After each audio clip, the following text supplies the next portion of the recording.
Mesdames et messieurs, chers collègues, chers étudiants, quelques mots en français pour vous accueillir ce soir à la cérémonie d'ouverture de l'année académique, un moment important de notre vie universitaire qui nous permet d'adresser d'abord un mot de cordiale bienvenue à tous nos nouveaux étudiants. Ils sont près de 400 cette année, ce qui porte le total à tout près de 1000 étudiants, 2/3 d'entre eux étudiants de master, 1/3 étudiants de doctorat. Je vous souhaite à tous, chers étudiants, de faire une expérience forte dans cette maison, une expérience d'études, mais aussi une expérience de vie au contact de condisciples venus du monde entier et qui vous offre la possibilité unique de vous préparer à une carrière internationale en vous frottant à des personnes venues de milieux géographiques et sociaux très divers. J'aimerais dire aussi un mot de sympathie à l'égard des collègues qui prennent leur retraite cette année, à Christine Verschure qui est ici, à Charles Wiploch, à Slobodan Djadjic et à Isabelle Schulte-Tenkoff qui, par leur enseignement au long de nombreuses années, ont fait profiter les étudiants d'hier et ceux jusqu'à aujourd'hui de leur savoir et qui ont su leur communiquer leur enthousiasme et leur capacité d'analyse des questions internationales et des questions de développement. C'est le moment également de souhaiter la bienvenue aux nouveaux professeurs, à ces 4 collègues qui nous rejoignent aujourd'hui, 2 historiens, Rui Esteves, qui nous vient d'Oxford, et Michael Goebel, qui nous vient de la Freie Universität de Berlin, à Denis Rogers, professeur de recherche, qui vient de l'Université d'Amsterdam, et à Beatrice Weider di Mauro, une économiste bien connue, qui nous rejoindra au début de l'année prochaine, l'INSEAD de Singapour, où elle est actuellement. J'aimerais à présent, sans plus tarder, passer la parole à la vice-présidente de notre conseil de fondation, Beth Krasna, qui va prononcer l'éloge de notre lauréate, que je salue et que nous aurons tous le grand plaisir d'écouter dans quelques minutes.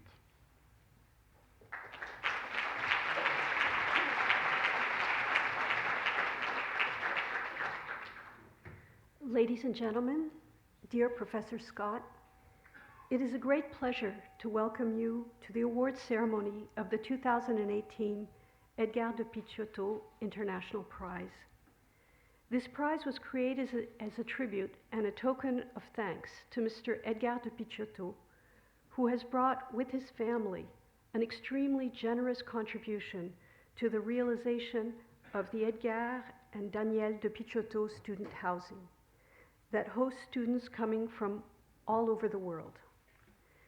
The Edgar de Picciotto International Prize, awarded every 2 years, is intended to reward an internationally renowned academic whose research has contributed to the understanding of global challenges and whose work has influenced policymakers. The prize was awarded for the first time in 2012 to Amartya Sen, 1998 winner of the Nobel Prize for Economics, in 2014 to Saul Friedländer, Emeritus Professor at the University of California, Los Angeles, and recipient of the 2008 Pulitzer Prize, and in 2016 to Paul Krugman, winner of the 2008 Nobel Prize for Economics. Dear Professor Scott, you do not need a long introduction.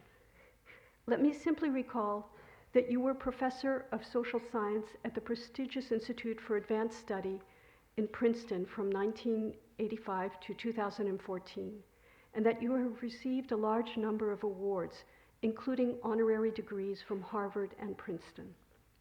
These distinctions recognize the importance and breadth of your work in the fields of social and intellectual history.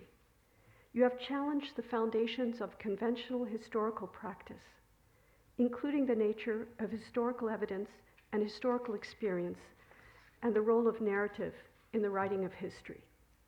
You have also done a pioneer work theorizing the concept of gender and introducing it as an extremely productive category of historical analysis.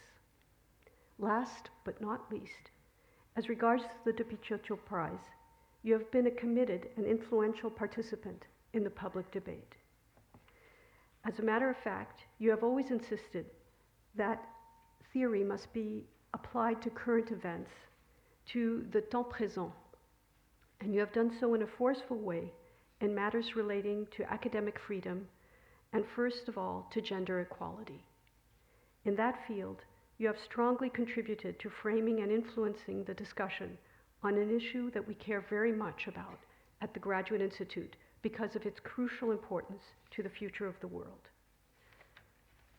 For all these reasons, we are extremely pleased to award you the 2018 Edgar de Picciotto International Prize and look forward to listening to your lecture that opens the 2018-2019 academic year. Please come on stage.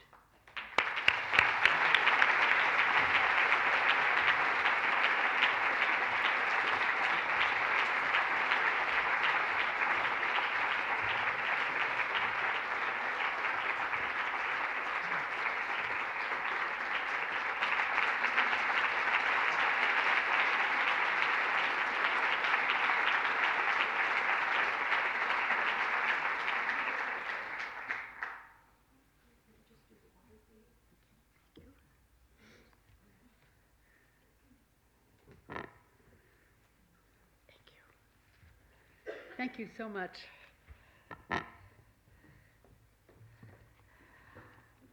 I'm deeply honored to receive this prize. It's the equivalent for me of those Nobel Prizes you heard about for the other recipients. I'm also very impressed with the history that I've read about Monsieur Edgar de Picciotto. What an amazing life that was.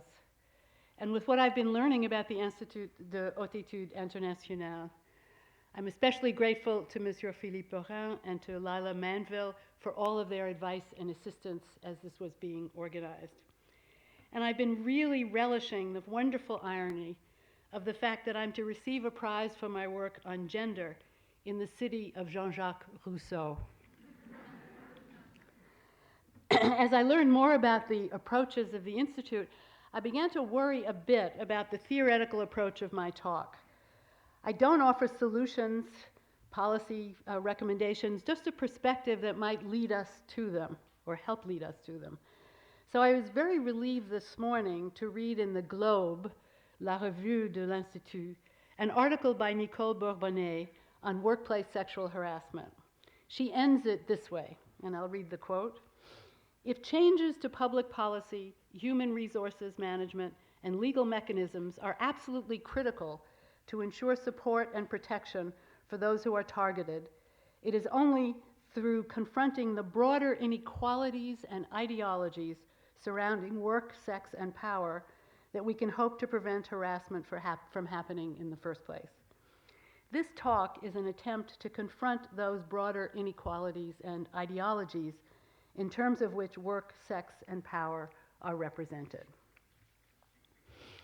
So the question I pose in the talk is why, despite decades, indeed centuries, of social protest, policy initiatives, educational reform, NGO activity, national and international legislation, why gender inequality persists. The most dramatic and disturbing examples of this persistence have come with the revelations of the Me Too movement, which at its best has unveiled the use of sex as a tool of masculine power in the workplace, the academy, sports, the arts, the courts. Lest we be tempted to attribute this behavior to a few individual bad actors, There are also statistics to document a culture of male entitlement, wage gaps, vast discrepancies in political representation, high rates of domestic violence, glass ceilings at the topmost levels of corporate leadership, a growing number of attacks by organized religious and political groups on women's reproductive rights, and even on academic gender studies programs. Some things we thought we had permanently secured are again under attack. Writing in the New York Times a few months ago, the United States feminist Vivian Gornick expressed her despair at the lack of progress, and I quote, "As the decades wore on, I began to feel on my skin the shock of realizing how slowly, how grudgingly American culture had actually moved over these past 100 years to include us in the much vaunted devotion to egalitarianism." It's not only American culture, of course. The evidence comes from all over the world. The project of gender equality remains unrealized despite concerted efforts to achieve it. Modernity, secularism, democracy, these have not ushered in the reign of equality they promised, at least not when it comes to gender, and we won't even talk about class or race. But on the question of gender, why? Some of the reasons usually offered to explain the persistence of gender inequality include large abstractions: patriarchy, capitalism, male self-interest, misogyny, religion.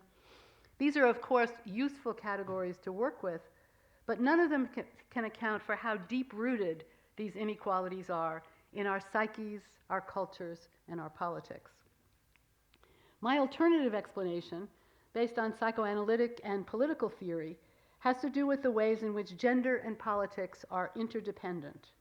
A naturalized belief in the necessary and immutable difference of the sexes provides legitimation for the organization of other social and political inequalities. In turn, the legitimation invoked by politics establishes the immutability of biology. Whether taken as God's word or nature's mandate, gender, the historically and culturally variable attempt to insist on the duality and the naturalness of sex difference, becomes the basis for imagining social, political, and economic orders. In this representation of things, to question the asymmetry of the sexes as a biological fact is to threaten an entire political order.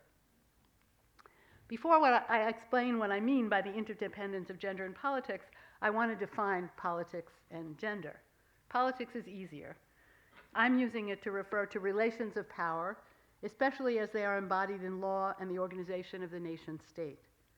In democracies, this has to do with the question of representation, who is represented and how, as well as who gets to be a representative.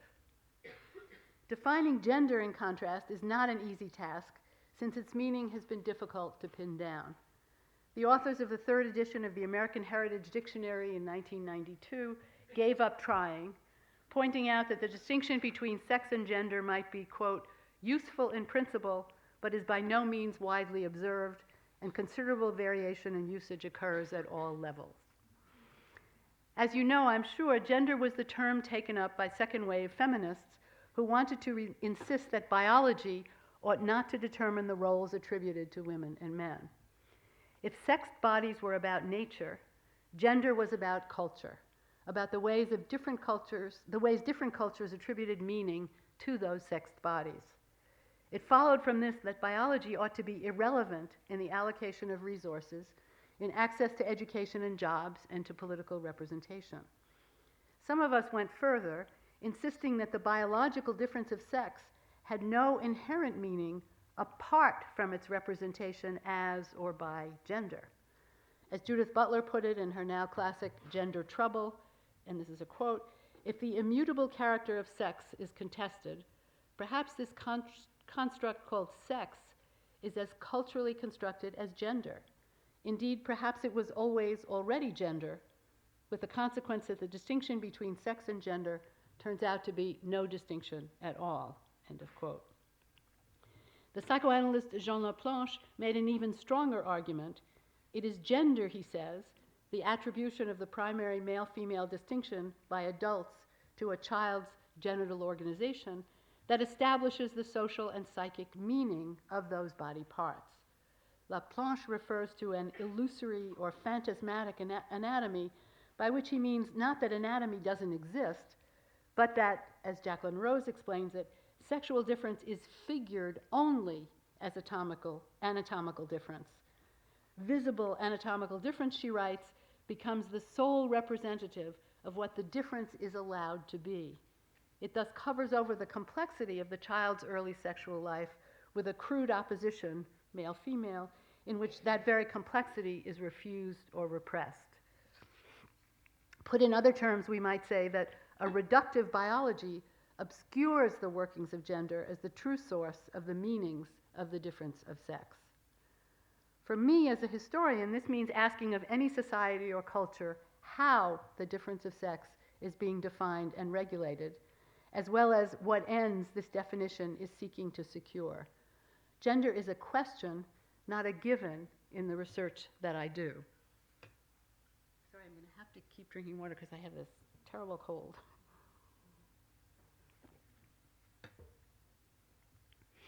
This is not the case for many political activists and commentators who tend to take the fixity of biology for granted. The reference by journalists to a gender gap is an example.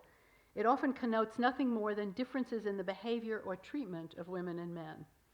And the fixed biological meanings of woman and man are sometimes presumed even when exposing inequality is the goal. In many of these reports, the focus is on local cultures of inequality, when those are actually the effects of large-scale economic and geopolitical processes that take sex difference as fixed and so reproduce the discrimination the reformers seek to end. But without changes in the structures that underlie poverty and inequality, by, for example, using impoverished women in the global south as a source of cheap labor, by causing large flows of international migration and massive transfers of population and wealth, without taking that into account, it's difficult to imagine how what some of these international commentators refer to as women's empowerment can be achieved.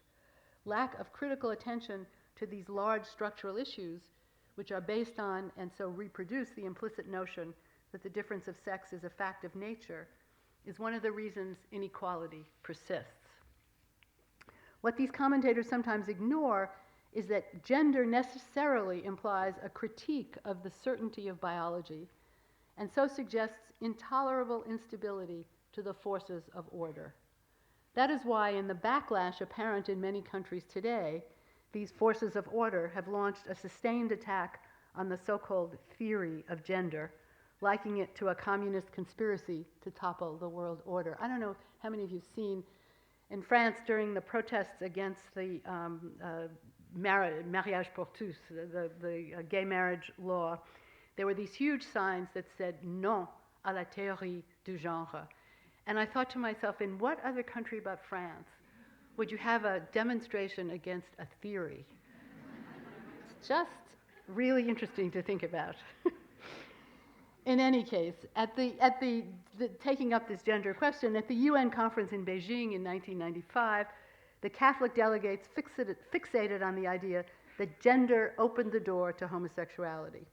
Peru's spokesman insisted that sexual rights refer solely to heterosexual relationships. And the Vatican insisted that if the term had to be used at all, the meaning of gender must be grounded in biological sexual identity, male or female. During the discussions of the drafting of the Rome Statute, which created the International Criminal Court in 1998, gender was singled out for special consideration, while terms like political, racial, national, ethnic, cultural, religious, wealth, birth, and age were taken to be self-evident and in no need of clarification. Long negotiations were required to find exactly the right wording, a wording whose awkwardness reflects the controversies they were crafted to resolve. Article 7, paragraph 3 of the Rome Statute defines gender this way. It's a quote, "For the purposes of this statute, it is understood that the term gender refers to the two sexes, male and female, within the context of society. The term gender does not indicate any meaning different from the above." The phrase two sexes was a concession to the right. Within the context of society was meant to mollify the social constructionists on the left. The final sentence seems to me to convey deep anxiety about the uncontainable nature of gender. Gender could mean much more than two sexes, male and female. So its exact referent had to be repeatedly specified, and that might not be enough. Even if the reference were restricted to anatomical men and women, the idea that they were defined within the context of society calls into question any self-evident biological claim. This example of the tortured attempt to contain the possibilities of gender leads to my argument about the interdependence of gender and politics as an explanation for the persistence of inequality based on sex. The stakes are clearly very high for maintaining a biologically based definition of the difference of sex, more so these days, it seems, than in decades past. This is because the very legitimacy of political systems, at least in modern democracies, has been based on an appeal to the natural and immutable difference of sex. How has this worked? For an answer, I turn to Freud and to Lacanian readings of Freud on the one hand, and to the political theorist Claude Lefort on the other. In both cases, I will suggest that the clue is indeterminacy. The indeterminacy, the enigma of sexual difference, and the indeterminacy, the uncertainty of the embodiment of authorities in democracies. Each uses the other to provide stabilized meaning where none exists.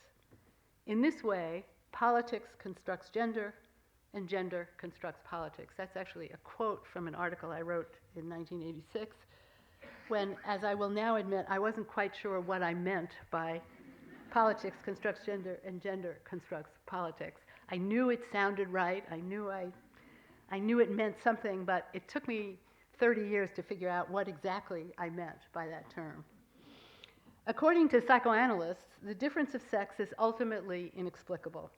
It's the riddle that defies fixed meaning, the understanding that always seems to escape control, the dilemma that gives rise to myth and fantasy. It's the place where questions about the relationship of mind and body are confounded, where the individual and the social are inseparable. The Slovenian philosopher Alenka Zupančič puts it this way, quote, "The sexual is not a separate domain of human activity or life, and this is why it can inhabit all the domains of human life." The point is that sex and sexual difference are not simply metaphors for other areas of human activity. They are always already imbricated in those other domains. Precisely because sexual difference is so central to the representation of social relationships, and because it cannot be circumscribed, great effort has been expended to fix its meaning. The body becomes the indisputable determination of the social meanings of masculinity and femininity, and then entire social and cultural edifices are built on the shaky foundations of so-called immutable gender difference. What makes all of this interesting for historians like myself, and I hope others of you as well, is that stability cannot be secured. The illusory nature of anatomical sex difference, its ultimate indefinability, introduces ambivalence, anxiety, indeterminacy, and instability into these organizing conceptual systems. The social rules that announce and enforce the meanings of the difference between women and men insist that they refer to the timeless truth of anatomical genital difference.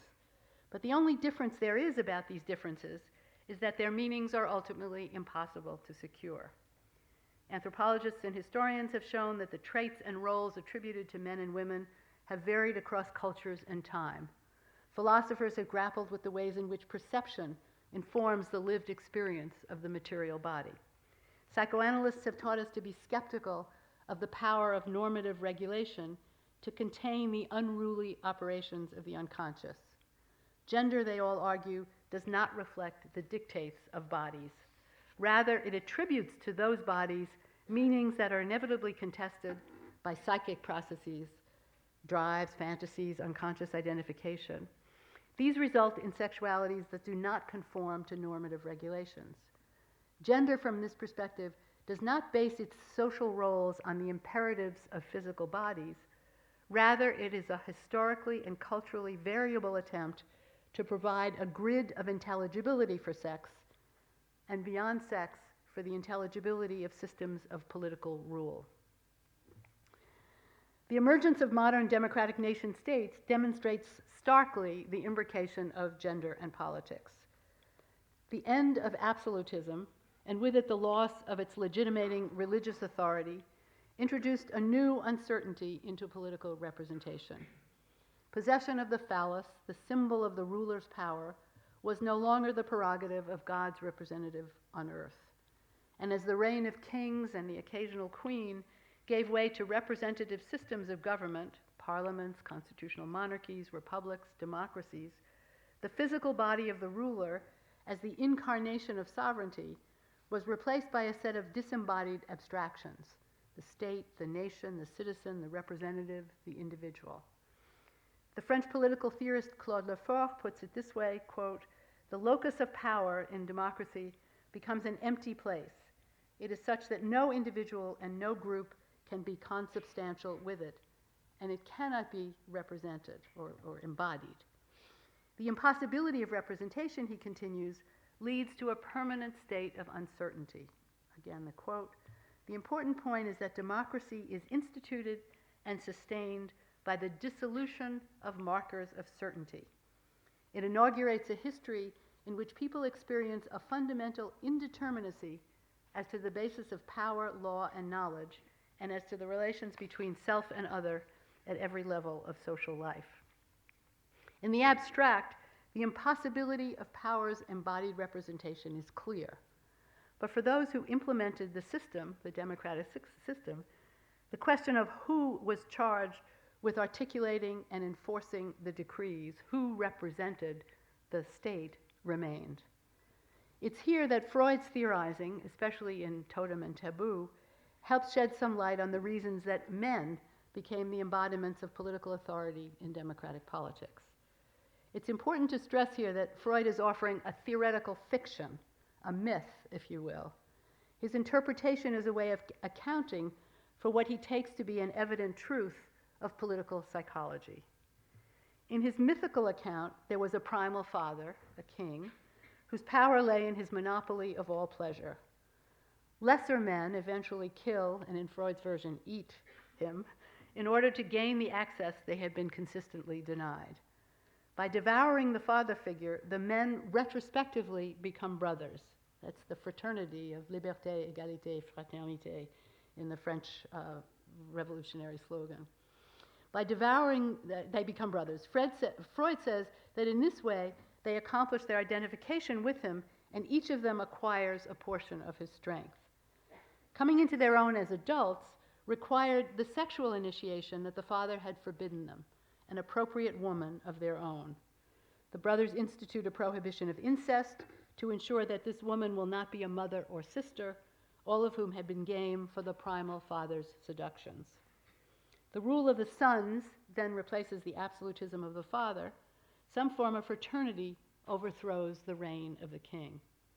In Freud's terms, an ideal father replaces the primal father. It is he or they, the sons acting collectively to achieve this ideal, whose actions must protect society from a return of excess.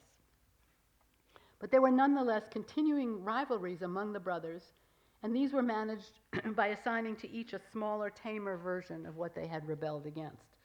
The laws of marriage in this vision ensured that each brother had his own woman and that no brother had more than one. In the realm of the psyche, shared political power depended on the disciplining of sexuality by marriage, the containment of desire within a socially beneficial family unit.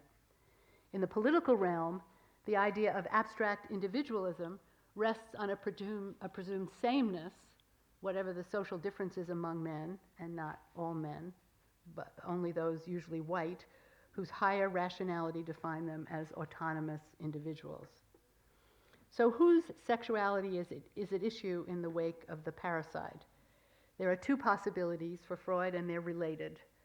The first, suggested by the work of the French psychoanalyst Jacques Lacan, is that the danger of excess lies with the brothers, who compete among themselves in order that one of them will be able to exercise the slain father's power.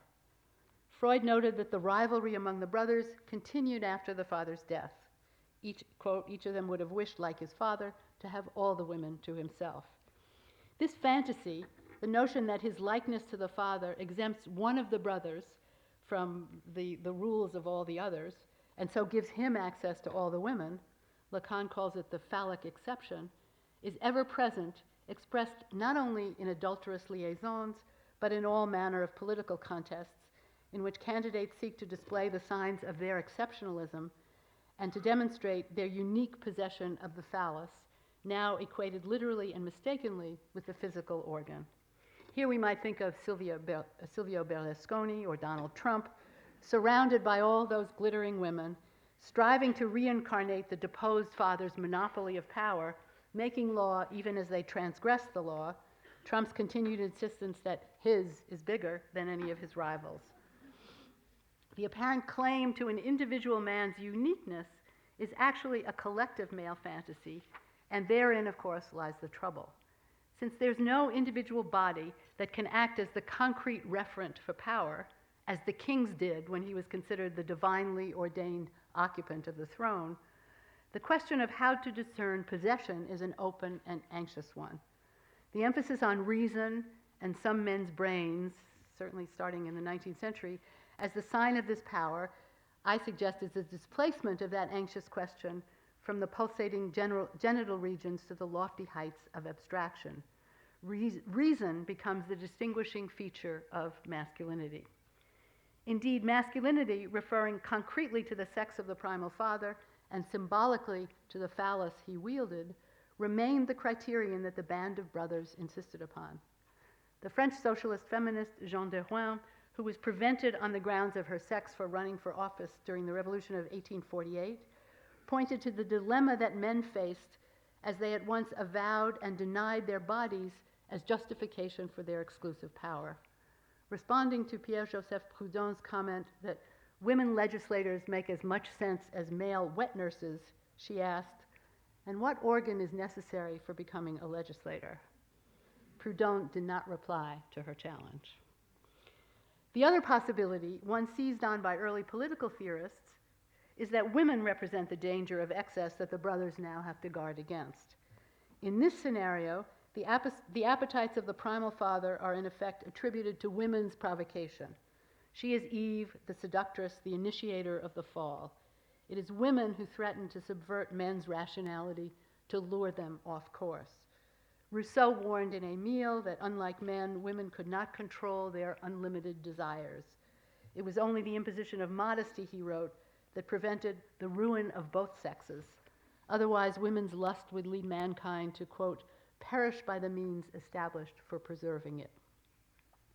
For Rousseau and many others, it's not only the channeling by modesty of women's sexuality into restrained displays of affection, but the institutionalization of the separation of spheres, the literal containment of women's unruly desire within the walls of the home as critical to the proper functioning of the state. The two possibilities are, of course, linked. Lacan points out that in the realm of the unconscious, women's desire serves to confirm men's possession of the phallus, both personally and politically. Without her, there is no proof of his potency. But the proof must remain indirect, at least at the level of political representation, where men's claim to equality rests on abstraction, on the presumed sameness of the brothers, and all sexuality is located concretely in women's bodies. Women's desire confirms men's possession of the phallus. That so-called private relation of familial sexual intimacy in turn establishes men's potency and so their right to political power. From this follows all manner of legislation regulating and even emancipating sex, sexuality, marriage, and the like.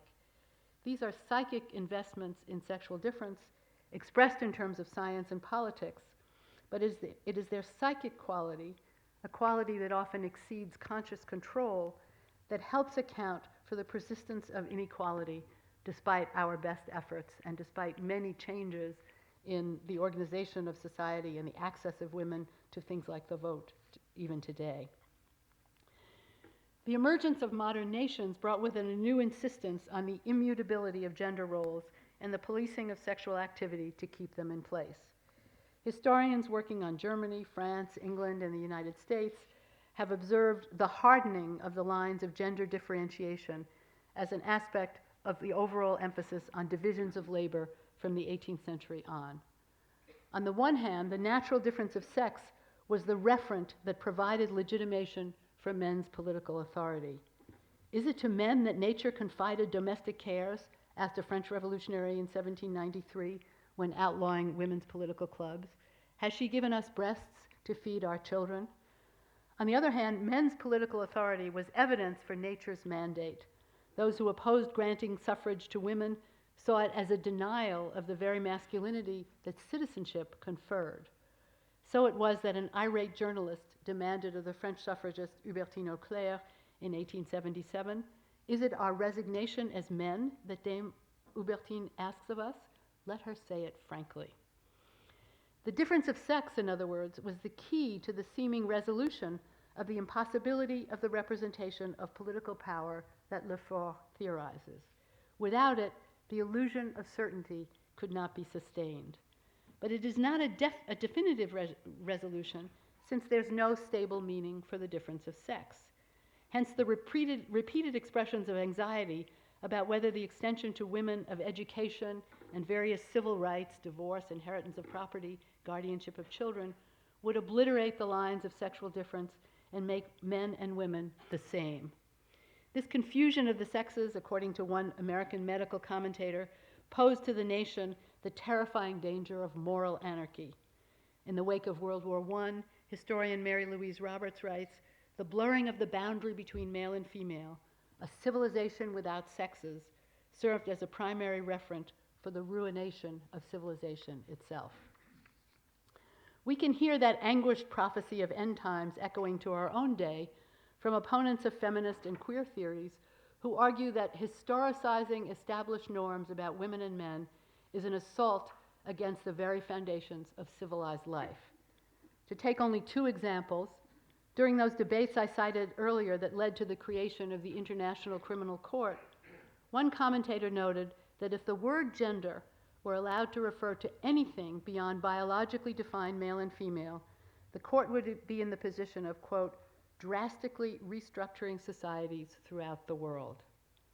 This same concern about the radical potential of gender to challenge the established meanings of sex difference was expressed by the opponents of a French curriculum that aimed at gender equity in 2011 and of France's law on gay marriage in 2013. The theory of gender, they argued, by denying sexual difference, would overturn the organization of our society and call into question its very foundations.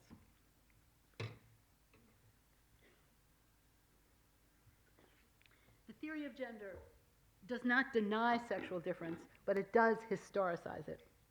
It says that gender consists of historically specific articulations defining male and female that aim to settle the indeterminacy associated with sexual difference by directing fantasy to securing the stability of some political or social end.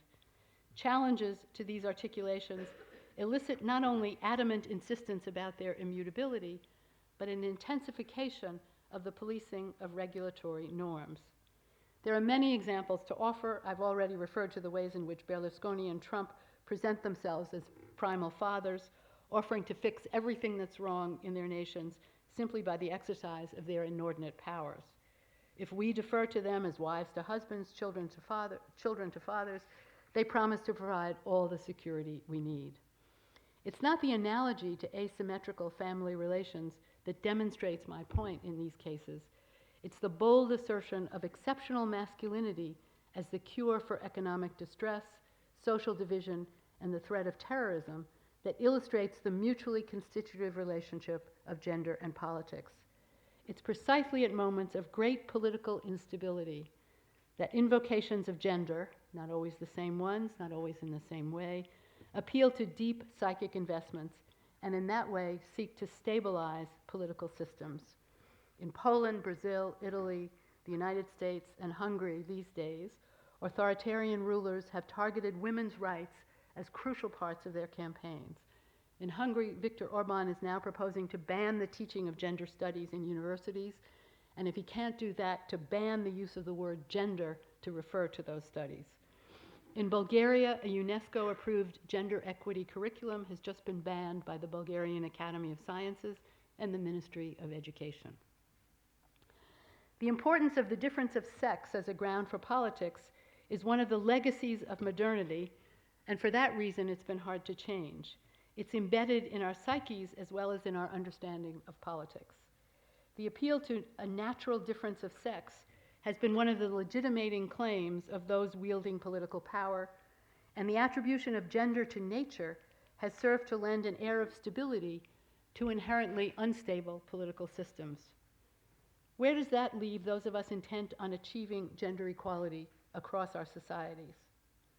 With an insight about the operations of gender ideology that is not a plan of action, but perhaps a guide to formulating more complex strategies in specific situations in which we find ourselves.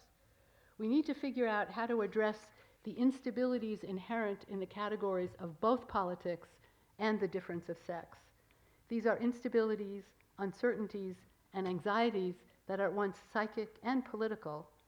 They not only demand resolution, but because resolution is ultimately impossible, they allow us to identify possibilities and openings for change. Thank you.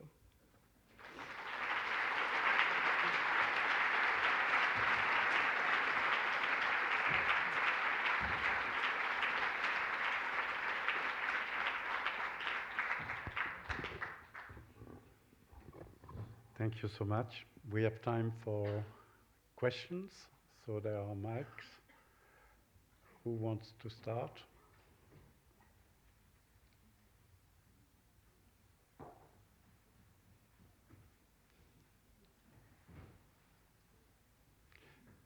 Please introduce yourself. Sure. Is this on? Yes. Thank you so much for that amazing lecture.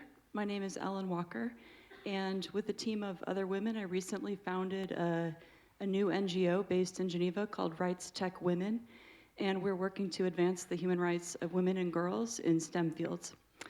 So, my question for you is, one of the reasons I founded this organization to work on that issue is because I feel like in so many ways, politicians are attacking women and purposely moving the center line backwards by attacking our bodies with, reproductive rights and violence against women. So one of my goals is to try to move the center line, into a better direction by focusing more on an agenda that also includes education and employment, and pay equality. Yay.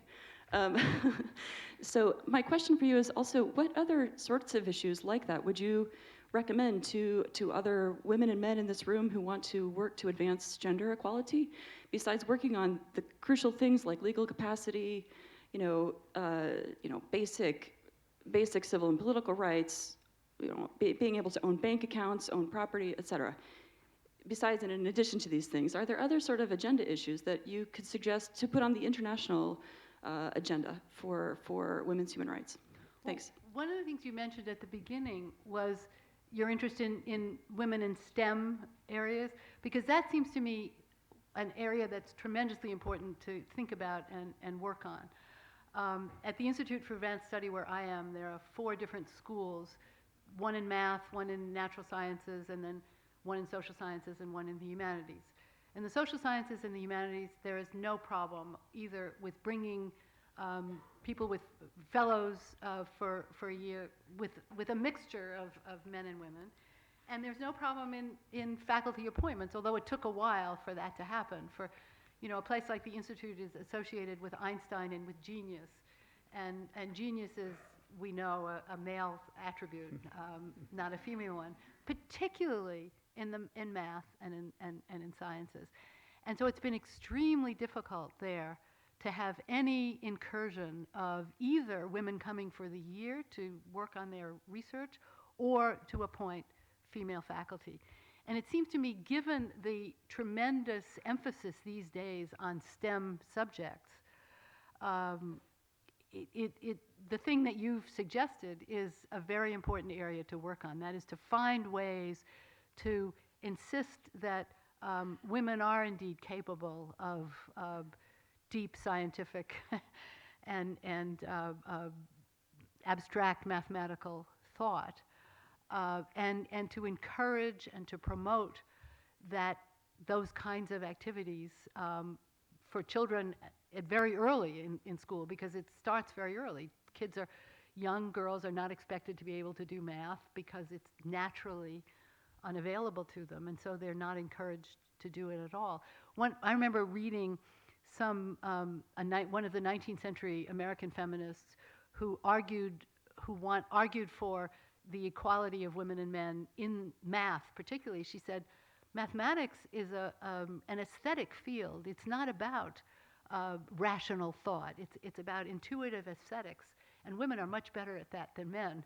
And of course, that's taking the argument in a direction we wouldn't want to take it now. But it seems to me that it is around some of those areas which are the future of a good deal of the kind of employment that now awaits people. Not that I want to give up on the social sciences and humanities, but that kind of equal education for girls and boys, the equal expectation that women as well as men can do physics and math, needs to be encouraged and developed. So bravo for what you have actually started to do. There's one way over there.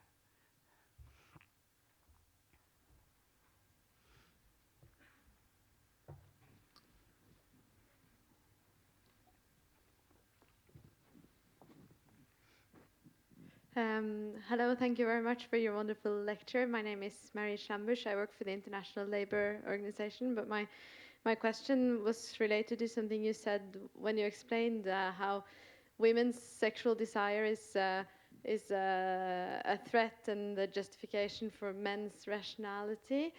Mm-hmm. Which I was just wondering, how did we get from there to this idea about women as a nurturing and passive creature, and men as aggressive and active and creatures, in particular when it comes to men being in like the sexually active part, and that as a justification for sexual violence? Mm-hmm. Thank you. Thank you. I think the change happens in the course of the 19th century. Rousseau, I was quoting Rousseau, and Rousseau is the late 18th. I think that it happens with the emergence of modern Western nation states, in which the concern with the reproduction of the race and the nation is central. And so the women as reproductive agents becomes the most important aspect of their behavior, and passivity, the acceptance the need to be nurturing and sensitive and emotional. I mean, some of that is earlier. Reason versus emotion defines the difference between women and men. But the concern around reproduction, I think, is the key to the de-emphasis on women's sexuality and the emphasis on them as reproductive and caring, nurturing agents. I think that becomes a tremendously important a reason for excluding them from all sorts of jobs, a reason for keeping them at home.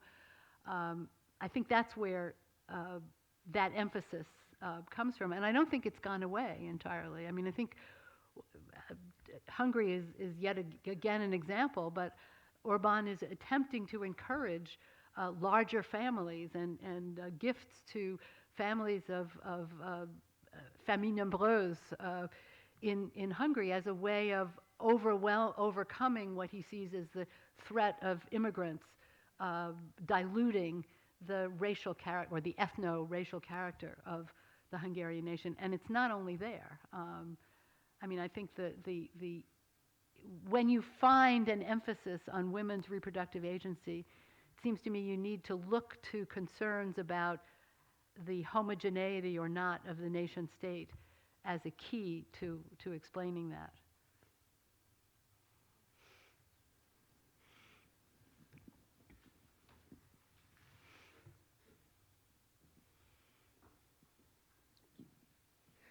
Thank you very much for the talk tonight.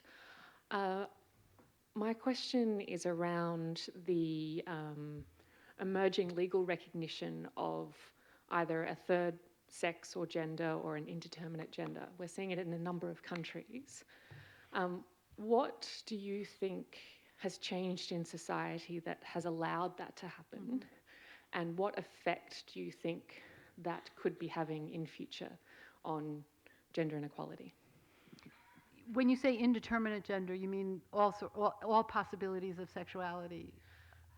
So in Australia, you can now be sex non-specific. Right. And in others, it's that you're not male or female, but you're not necessarily required to come up with a specific signifier. gender. Yeah. I mean, I think there are two sides to that. One, it's a tremendous advance around the notion that I was the sort of more fixed notion that I was talking about, or the attempt to fix the notion that there are only two sexes, and that that is what nature has intended, and all the rest doesn't count. So I think there's been an enormous advance as a result of feminist and also gay activist work around these questions. And there's no question that these are improvements and advances in political and social organization. On the other hand, I think they have produced this backlash, which is equally powerful, and in the hands of right-wing groups and authoritarian rulers, opens an appeal to the normal way of doing things, and with the help of the Catholic Church, which has been very instrumental in organizing these, helping to organize these reactions, has elicited this backlash. And we're at a moment where it's hard to tell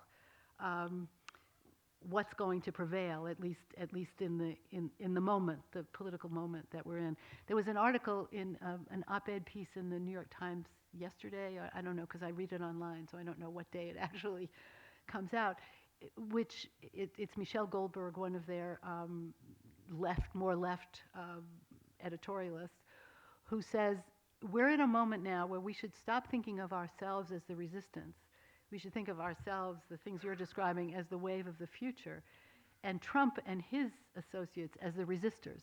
That is, they're resisting a kind of inevitable change, the demographic transformation of the United States from a dominantly majority white population to the real multiculturalism that we're always accused of already encouraging, and to these changes in definitions of gender and sexual practices. That this is the future, and they are the resistance. Whether or not that's the case, it's hard to tell at this moment. But I think there's been this double thing, success on the one hand, and an enormous backlash on the other.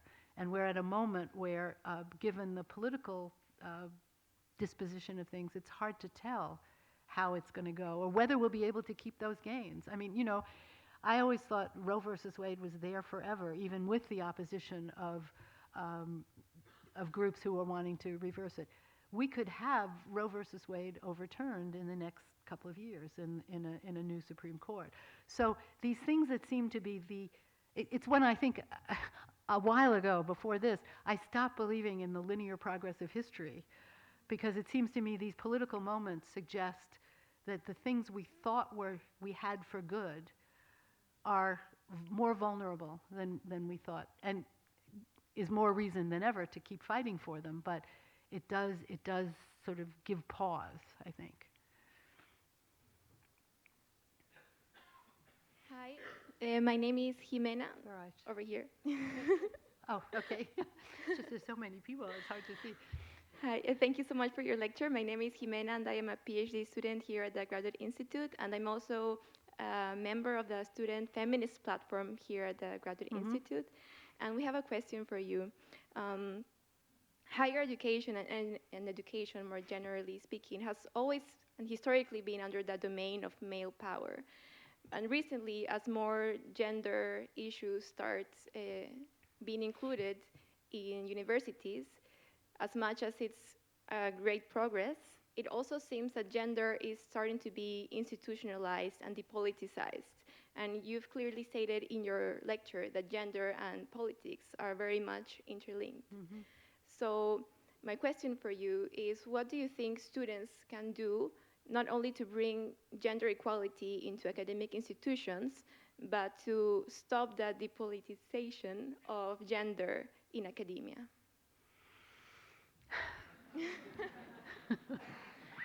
That's a really good question, which I would love to be able to figure out how to avoid. I think there are several things. A while ago, I can't remember now when it was, maybe it was 1998 or 99, when the second edition of my book, Gender and the Politics of History, came out. I wrote a preface which I said basically I wanted to give up on gender as a term because it had been such a radical term when I started using it, and it had become more and more depoliticized, as you're saying. It had become just part of the ordinary vocabulary, which most often meant a reference to women, not even to women and men. And it was just, so I was looking for other words, like the difference of sex or the unequal relations of power or of sexual power, something. But the 30th anniversary edition of Gender and the Politics of History came out this fall. It's hard to believe that it was 30 years. But I wrote a new preface in which I changed my mind again, because it seems to me gender has retained the possibility for being a more radical term as we thought it was in the 1960s and 70s.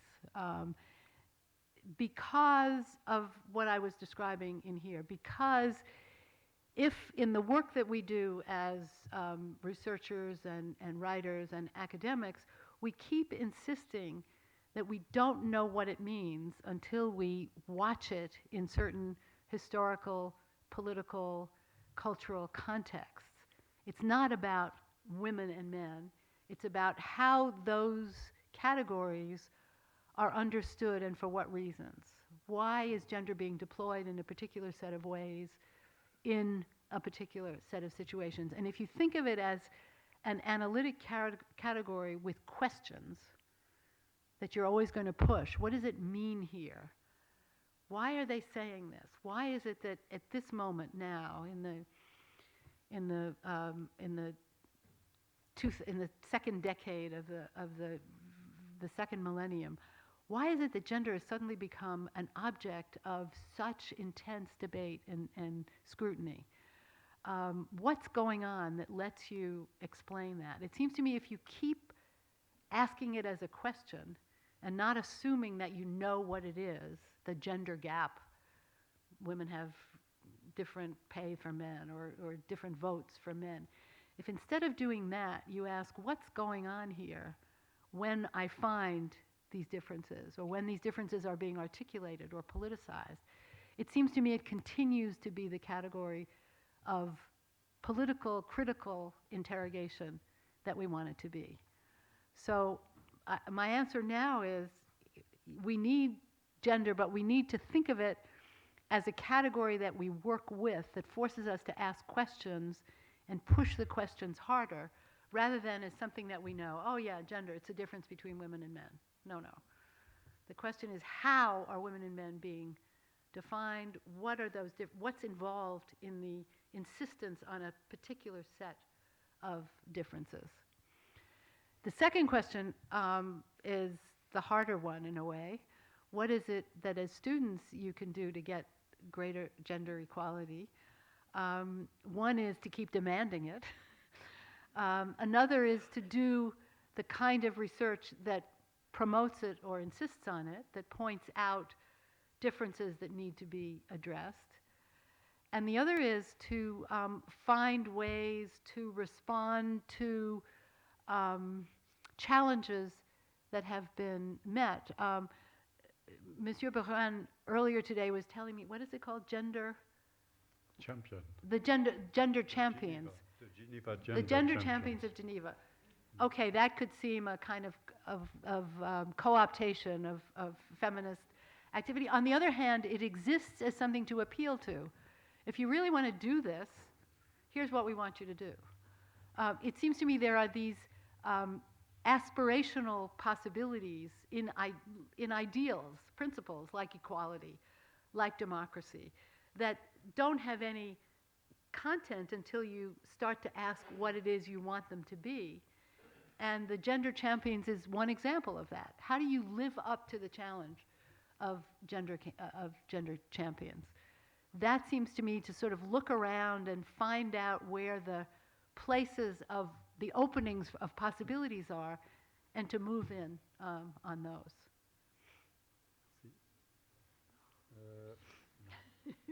They're all over the place now. It works. You just have to speak. Okay. It's a pleasure to be here. I never imagined to be able to hear you today. So thanks a lot. And I have two questions. One, it's pretty personal, but I think it's really important because all of your work. And it's, what did you feel when you realized the power and revolutionary implications of gender into the 70s? And how does it change you to, into the revindication, John Scott? It's pretty, as I said, little personal. I'm kind of nervous. I'm sorry. That's okay. You can also speak in French if you want to, if that's easier. No, it's fine. Okay. Thanks. And the second question is, how can we make the gender more easily to understand who those social contexts who have less access to the academy? How can we put the gender into the field to those lands, country, society where gender, we know it's kind of popular, but at the same time, it's hard to achieve. It's hard to understand the social representations about the difference on sex. So that's my two questions. Thanks a lot. So to answer the second one first, one way I think we can do it is by telling story. This goes back to the days of the early second wave feminism, telling stories about women who don't fit the categories, women and men who don't fit the categories. There's another Institute for Advanced Studies story, but there's a couple of years ago, there was a sort of set of histories done about the Institute, and people looked into the archives. And they found one of the stories was about a woman named Emerita, who was originally German, a refugee from Germany who came to the United States. She was a mathematician. And there are letters from the professors at the Institute who say she was the most brilliant mathematician of her generation. Did they hire her as a professor at the Institute? No. They found a job for her at Bryn Mawr College, which was a women's college. This is in the 1930s. And so you could take that story and say, why wasn't it possible for these guys to imagine that they talk about her as their equal in the world of mathematics, but in the world of professional prestige, they couldn't figure out how to include her. It seems to me there are many stories like that that can be told about women who did things and who were capable of defying the stereotypes, and that for a kind of general audience is inspiring. For young kids in school, stories about brave women, and also artistic and nurturing men are out there to be told. There's no lack of those stories. And so that's one way, it seems to me, to talk to a public that otherwise is confused about sometimes their own experiences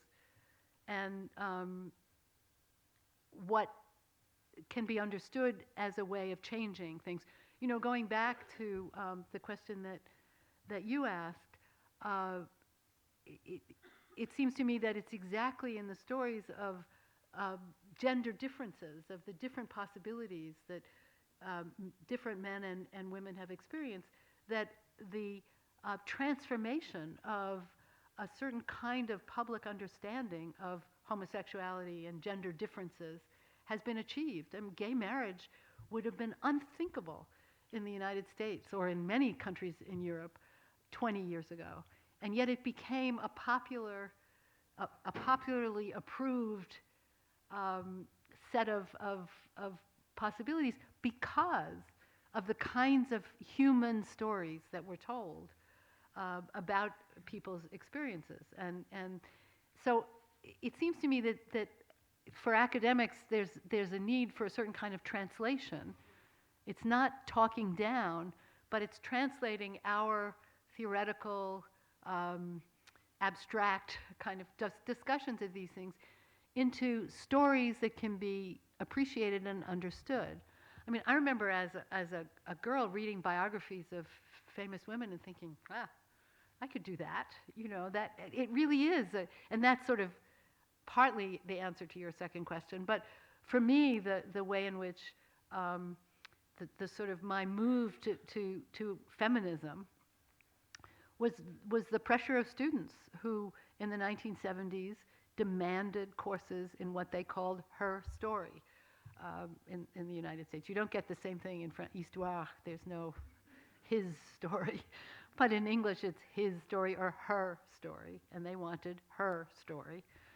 And it was student pressure. I didn't object to it, but it was the students who wanted these courses, and many of us who were the only women in our departments of history it was assumed that we naturally could teach that stuff. And so I remember the chair of my department saying to me, well, you'll do a course in women's history, won't you? And I thought, sure, but then I thought, you know, what does this mean in terms of my natural proclivity to be able to do this? But then that led to groups of women like myself meeting together and trying to figure out what it was we would teach if we were going to teach the history of women. And from that developed this enormously interesting and exciting time of discovery, reconceptualization, those sorts of things.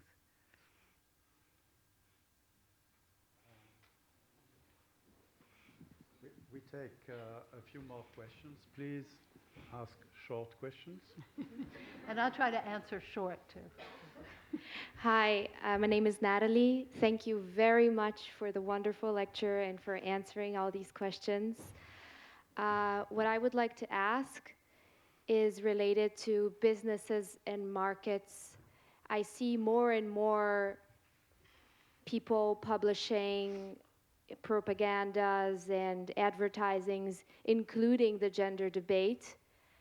And I wonder if that's actually a threat, or if it's something good, if it's something that we should be proud of. Like, look, now they're including women and in the bank working. So, yeah, so I just wanted to know your thoughts on that. Thank you. Well, it's both, isn't it? That they're proud of the fact that we now have women at the bank is a good thing. What you want to know is if the women are being paid the same thing as the men in the bank are. That's not always the case. And what you also want to know is what's being sold. I mean, it seems to me it's really interesting the way in which markets can create niches for selling particular things. I mean, there's contrary to what one have thought a few years ago, there's a huge market now for selling clothes to gay people. And there's a whole set of, if you look at the ads for men's clothing and the models who are being used for ads for men's clothing, there's an appeal to certain kinds of markets that didn't exist before. So on the one hand, the diversity and pluralization of advertising and markets is a good thing. On the other hand, what goes with it or what's being sold is another set of questions. And so it really would depend on the particular ads, the particular it seems to me there's still no absence of advertising in which women's bodies are the come-on for the stuff that you're supposed to buy, both for women and for men, that we haven't lost that. Maybe I was in Paris all of last week, and maybe that was too much exposure to Parisian advertising. But there does seem to me to continue to be the sale of sex or of women's sexuality by certain kinds of advertising. But it really depends. I mean, it depends on what you're promoting, and then how that promotion, what that promotion is actually interested in telling you. Hi, thank you so much for the lecture. My name is Paris. I'm a first-year master's student at the Anthropology and Sociology department. My question to you is regarding two things that you mentioned in your lecture. As a feminist activist, academic, you have drawn a lot from Freud, Lacan, and a lot of other thinkers who have had a notorious past with feminists and gender in gender. Whom did you mention? Freud and Lacan. Freud and I'm sorry.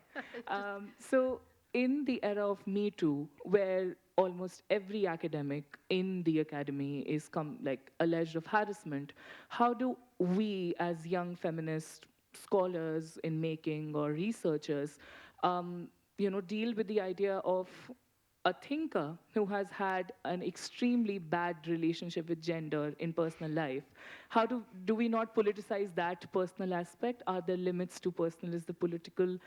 Do we remove the idea and thinker and keep them in two separate boxes? How do we deal with this problem? That's a really good question, and I'm going to quote my son actually for the answer. My son is a film critic for the New York Times, and when the Woody Allen scandal happened, he wrote a piece that I think was important to think about. He said, we have to think again about Woody Allen and his movies, but he said, and I do too, some of Woody Allen's movies. I love some of the things he's written.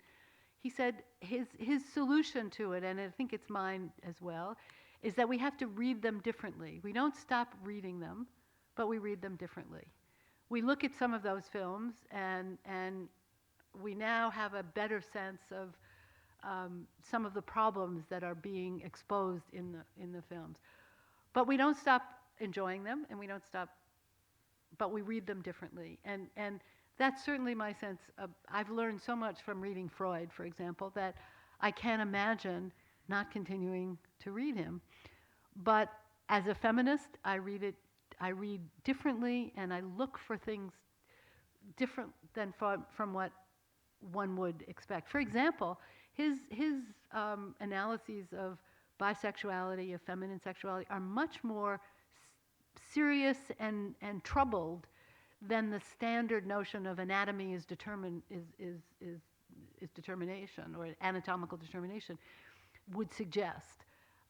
So I think it's how you read, rather than that you don't read, that's the solution to that problem. Hello? Okay, that works now. Hello, I'm here. My name is Ewa Wieliczko. I work here in Geneva. However, I am from Poland. I come from Poland, and I am a part of new feminist movement which raised to fight the ban on abortion in Poland that started, the political idea that started in 2016. I was one of the people who actually organized the big protests. Terrific. And I witnessed a lot of changes in our thinking about gender, but also in our activities in the movement between women who really wanted to make a change. And I want to ask you quite a complicated question, in my opinion, about reproducing the dichotomy that you mentioned between male and female and between political ideas that right now I witness much in the movement, also in the polarization of political ideas we watch every day. So we experience a lot of focusing on very dichotomical problems that made us actually be much less effective instead of rising above the gender and political dichotomy to find better solutions. And I think in the movement for gender equality, we also sorry. We're running out of time. That's the problem. Witness that. So my question is, how would you advise the feminist movement and the agents that work towards gender equality to raise above their own mental dichotomies? This is a complicated question, yeah. Well, it's a very complicated question, and it seems to me that we have to do it in the, I don't know the Polish context. I know I'm horrified by the Polish context, but it seems to me it's in the context itself that you have to figure out those answers. That is that we don't have a general plan for addressing the investments people have in gender dichotomies or in certain ways of understanding what masculinity, femininity, men, women mean. But those have to be sort of addressed and fought out. Partly, that's part of what I was trying to do in this talk today, is suggest that there's a lot, that sometimes the insistence on a certain way of thinking is a way of refusing the difficulties of the uncertainty that actually is the relationship of gender and the meanings of sexual difference. And so it's in those circumstances that if one thinks in terms of uncertainty, one looks for the places where uncertainty is expressed and pushes on those rather than just fighting back. You know, it's a different kind of analysis that you do in the moment, in the political moments that you're in which you're looking for soft spots, for uncertainties, for contradictions, rather than just fighting against something that seems like an absolute fixed refusal to think differently. The last question. Should we do it over here? You're gonna get it. Hi, I'm up here. I have one question. My name's Pauline, and I'm an absolute sucker for all the theory in academia that you mentioned, but I couldn't help noticing how you mentioned mostly German or French philosophers, and then Judith Butler, obviously. And this might be a bit much for a last question, but I was hoping you could maybe speak also on the importance of decolonizing feminism.